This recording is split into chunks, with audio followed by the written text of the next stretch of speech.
Golf is often called the ultimate mental game. While players spend countless hours working on their swing mechanics, many overlook the most important club in their bag, their mind. In this episode of the A Perfect Swing podcast, we will explore how mental fortitude can transform your golf game.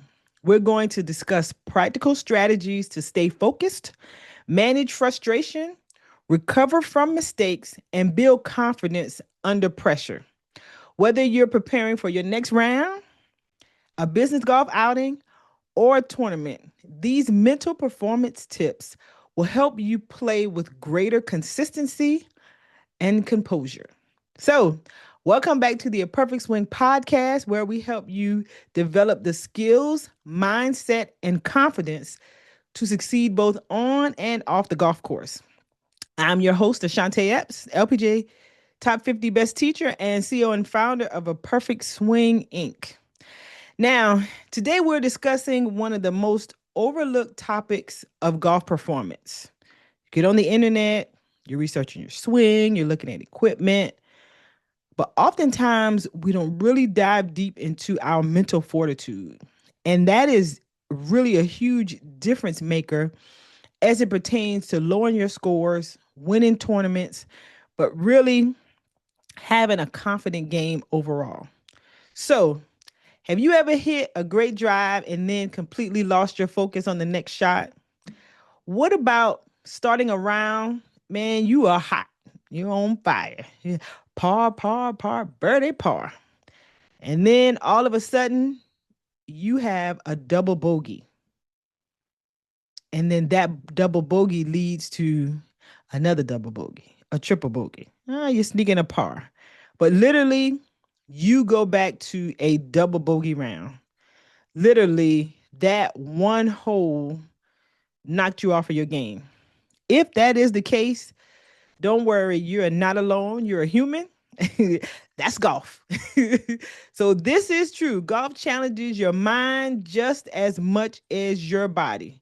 Unlike many sports, golf gives us too much time, plenty of time to think. And unfortunately, sometimes we overthink things and we think ourselves right out of playing well, which is really unfortunate. But that's where that mental fortitude comes in. Today, we'll discuss 5 ways to strengthen your mental fortitude so you can stay composed, confident, and resilient no matter what happens on the golf course. All right, let's jump into it. So, the first way to strengthen your mental fortitude is to accept that mistakes are part of the game. That's golf. One of the largest mental hurdles golfers face is expecting perfection. It is absolutely golf. Even professional golfers miss the fairway. That's just it. They miss putts. They hit shots into the hazards or penalty areas. Mistakes are not evidence that you're not playing well or that you're playing poorly. They're evidence that you are simply playing golf. Many golfers make the mistake of carrying frustration from one shot to the next instead of focusing on the shot right in front of them. You're mentally replaying the shot behind you, and mentally strong golfers understand this one simple truth. You cannot change the last shot. You can only influence the next one. So you want to try adopting a next shot mentality. Once you hit that shot, it is done, it's gone. Understand what you can take away from it, but you have to move forward. When a mistake happens, just acknowledge it. Learn from it and move forward. Your scorecard does not improve because you stay angry. So let it go. It doesn't make any difference. Now, when we think about this, every golfer is going to experience bad shots. You're going to hit drives in the trees. You're going to chunk a wedge. You're going to miss a putt. The answer isn't whether or not the mistake will happen. The question is, how quickly can you recover? And that is what really building that mental fortitude does for you. The best golfers don't spend 3 holes dwelling on one mistake. You gotta let it go. They reset and they focus on the next shot. And when we think about this from a leadership perspective, business leaders face setbacks every day. Can say maybe I should have made a different decision than I made. All of those things come into questions. It could be a project missing a deadline. Um, it could be a client choosing a competitor over you for a pitch that you felt was solid. And the reality is that a strategy doesn't produce the expected results, or if a strategy doesn't produce the expected results, that doesn't mean that your strategy is bad or that it's inaccurate, right? It's something that happens, and you have to figure out how to bounce back from that. Poor leaders become stuck in disappointment, just like players getting stuck in having a bad shot. Strong leaders assess the situation, learn from it, and move forward. And that's what you have to do in the golf environment. Mental fortitude means refusing to let one setback define the rest of the round or the rest of the quarter, the rest of the year, sometimes the rest of the day. From a leadership perspective and even from a golf perspective, ask yourself, when something goes wrong, do I spend more time assigning blame or identifying solutions? Because that's where you're going to find your answer to your mental fortitude. Resilient leaders and resilient golfers focus on solutions and focus on moving forward. The second way to strengthen your mental fortitude, develop a consistent pre-shot routine. I know you all have heard me talk about a pre-shot routine, a pro-shot routine. They are absolutely critical. Confidence often comes from familiarity. When pressure increases, routines become anchors. One of the largest mistakes golfers make is abandoning their routine after a few poor shots. Suddenly you start changing everything. I'm going to change my hand. Let me see if I can move the ball a different way. Listen, you just had a few bad shots. Don't dwell on that. Stick to the process. Don't have different swing thoughts. Don't think about switching clubs. You're creating different strategies. Instead, trust your process. Do not panic because unfortunately, that is what happens oftentimes. However, a consistent pre-shot routine helps calm nerves and direct your focus towards execution rather than outcome. That is a way to settle you. Your routine, it doesn't have to be complicated. You want it to be straightforward. Really just identify the key necessities for your setup and for your swing so that you make sure you check all the points. It's a great way to double check some of the things that we ignore when we get nervous, like ball position, like our hand positioning, squeezing the club tighter, shifting it around. All of those things are critical in terms of your ball flight and execution, but we change those when we begin to really overthink things and our confidence get low. So when you think about your pre-shot routine, just make sure it has really an opportunity where you put in those things that mean the most to you. Typically, it's a setup. If you like to visualize the shot and that helps you, put that as a part of your pre-shot routine. If you're used to taking a practice swing, add that in your pre-shot routine. If you're used to not taking a practice swing, do not add that to your pre-shot routine. There's Everyone's different. Not everyone has to have a practice swing. If you're more comfortable, then don't do it. Also, when it comes to alignment, if you're selecting a target or you have certain keys that assist you with alignment, put that in your pre-shot routine. Breathing, an absolute necessity for a pre-shot routine. But really fully committing to the shot. And when you put the necessary things that are important to you in that pre-shot routine, it makes it a lot easier, but it develops consistency for you. And consistency is the key. When your routine remains the same, your mind learns that it's time to perform. You're ready to pull the trigger. When you go through that pre-shot routine, when you get to the end, it's go time. And your mind knows that. Think of your pre-shot routine as your mental reset button before every swing. Now, we look at this from a leadership perspective. The same thing happens in organizations. A temporary challenge appears and leaders begin changing things, changing direction, changing focus. Employees become confused Momentum disappears, trust erodes. Strong leaders evaluate data, make adjustments when necessary, but they avoid emotional decision making. That is critical. Consistency builds trust when we think about it from a leadership principle standpoint, and both your golf swings and your leadership style benefit from disciplined execution. It is absolutely necessary. The third way to strengthen your mental fortitude, control what you can control. One of the fastest ways to lose mental focus is worrying about the things outside of your control. Can't do it. You can't control the weather. You can't control the pace of play. Even if you're going to try, even if you're going to try to rush the group in the front of you, you can't do it. You cannot control course conditions. You cannot control other golfers, and you cannot control a bad bounce. You just can't. But you know those things that you can control?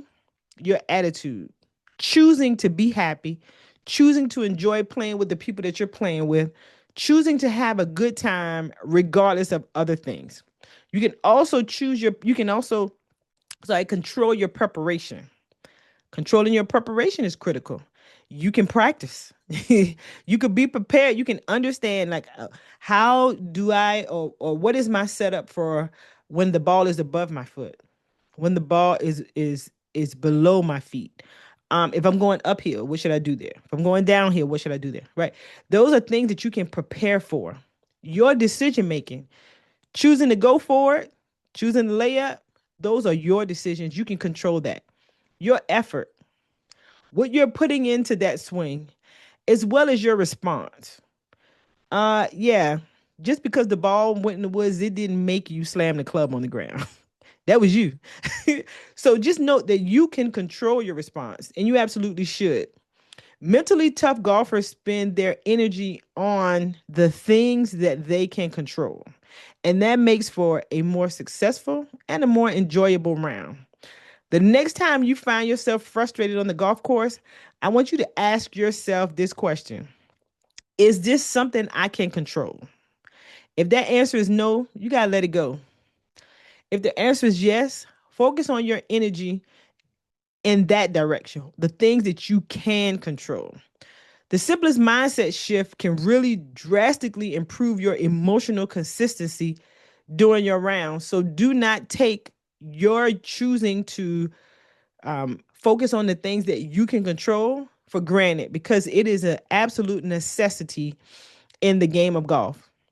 And when we think about this from a leadership perspective, business professionals encounter similar circumstances.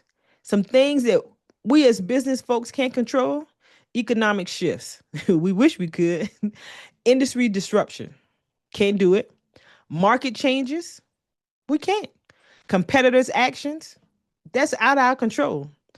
But what we can as leaders control: preparation, communication effectively to our team, decision making, effort, our attitude. The most effective leaders focus on their energy where it creates impact. So leaders are focusing their energy on the things that they can control and where they can have impact. And that is critical. So when we think about this from a reflection as a leadership or as a leader, just know that many professionals waste valuable time, valuable energy fighting reality. And that's something that we cannot do. Strong leaders adapt instead. So remember that. Are you interested in making a difference in a child's life as well as the golf industry as a whole? If so, I would like to invite you to be a resource for the A Perfect Swing Foundation. In the A Perfect Swing Foundation, we have our 501c3 nonprofit youth initiative where we introduce youth to the game of golf as a youth development tool in their personal lives. We hone their communication, leadership, and networking skills. So when we think about the golf industry, oftentimes we think about tour players, but the golf industry has careers in every imaginable field that you can think of. And we want to ensure that we expose our youth to that. So we would ask you to consider providing a monetary donation. But in addition, we would love for you to volunteer to be a mentor, sharing your skill set, sharing your job, sharing your roles and responsibilities as a knowledge, as a tool to our youth, so that they can understand and get a feel for the various careers through mentorship. Additionally, when we look at the needs in our community, whether it's a monetary donation or just providing some of your skill sets to the organization, that is just as valuable. So whether you're an attorney and you can review legal documentation for us, or you're in the administration field and you can do some clerical work for us, or if you're in the technology field and you can provide some technology services, all of that allow us to continue to pour into the lives of our youth. And I'm going to tell you, I would be so appreciative. You can find out more information about us on our website at www.aperfectswing.net. Again, that's www.aperfectswing.net. And to make it easier, you can click on the link below. Thank you, and I look forward to seeing you soon. The fourth way to strengthen your mental fortitude: learn to stay present. Many golfers hurt their performance by living in the future or the past. After a great start, what you start doing? Adding up your score. Oh, I I parred 3 holes. I think I'm gonna end this first 9 under par.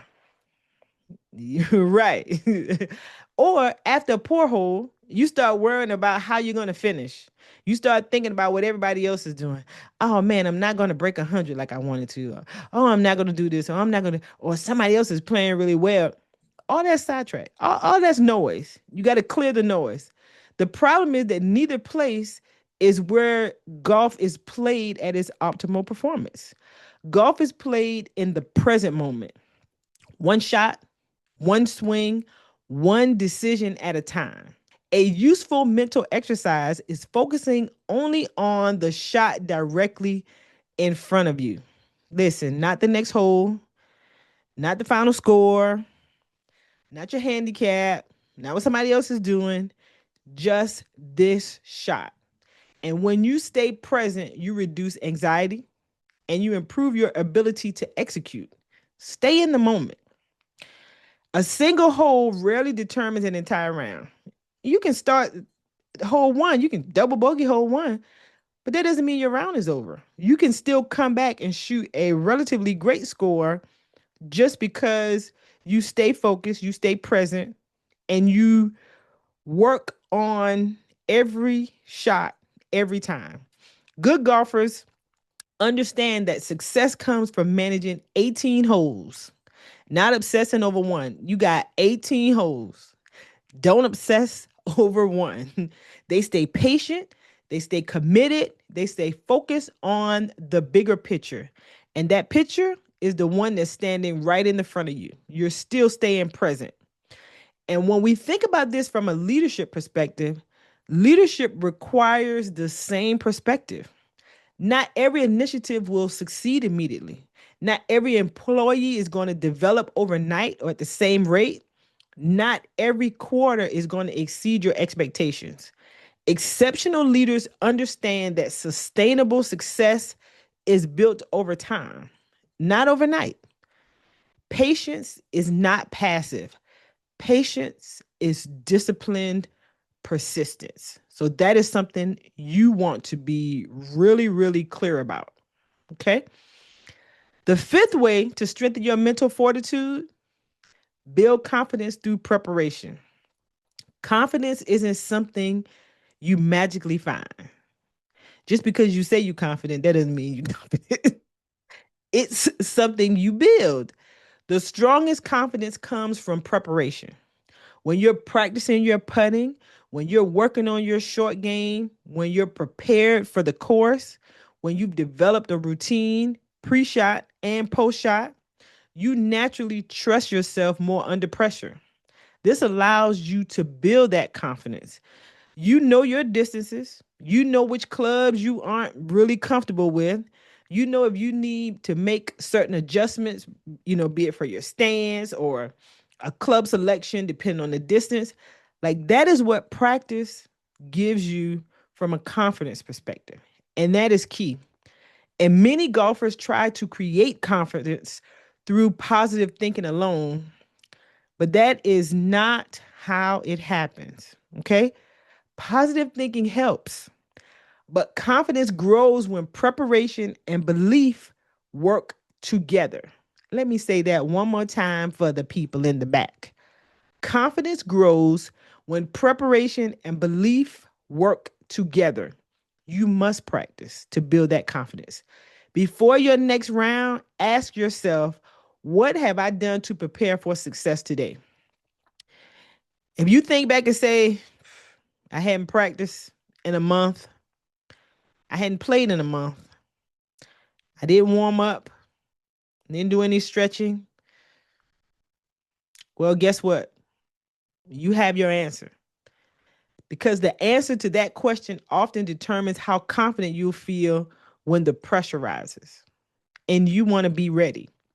When we think about this from a leadership perspective, this is a reminder that strong leaders evaluate the data. Like I said before, they make adjustments when necessary, but avoid emotional decision making. So, gathering data, gathering information, understanding what you need to evaluate, that is a part of that practice. That is a part of that um, getting information, being prepared. So leaders are preparing for if things go right or if things go wrong. So that's just how it works. That is a part of the practice and the preparation. So remember, from a leadership principle, consistency builds trust. Both your golf swing and your leadership style benefit from disciplined execution. Here at A Perfect Swing, we often talk about the connection between golf and life. Mental fortitude isn't just about surviving a difficult hole, it's about developing resilience. Life will give us bad bounces, unexpected obstacles will arise. Moments when things don't go according to plan will absolutely happen. The people who succeed aren't always the most talented, but they're often the most resilient. The individuals who can adapt, recover, and continue moving forward. The golf course simply gives us an opportunity to practice those skills in real time because you're going to have plenty of time and plenty of opportunities to adapt, recover, and continue moving forward. Now, as I wrap up today's episode, remember these 5 keys to strengthening your mental fortitude. One, accept that mistakes are part of golf. No one's perfect, but it is about understanding that consistency and sticking to the process will keep you encouraged and then keep you enjoying the game.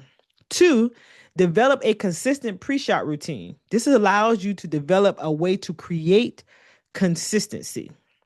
Again, building resilience. The third thing is control what you can control. You cannot control other people's actions. You cannot control the weather, but what you can control is your attitude. You can control how you respond to things. You can control your decisions. So do that. The fourth thing is stay present. Don't think about the past hole or the end of the round. Stay present, shot for shot. And number 5, build confidence through preparation. In other words, go practice. You must practice.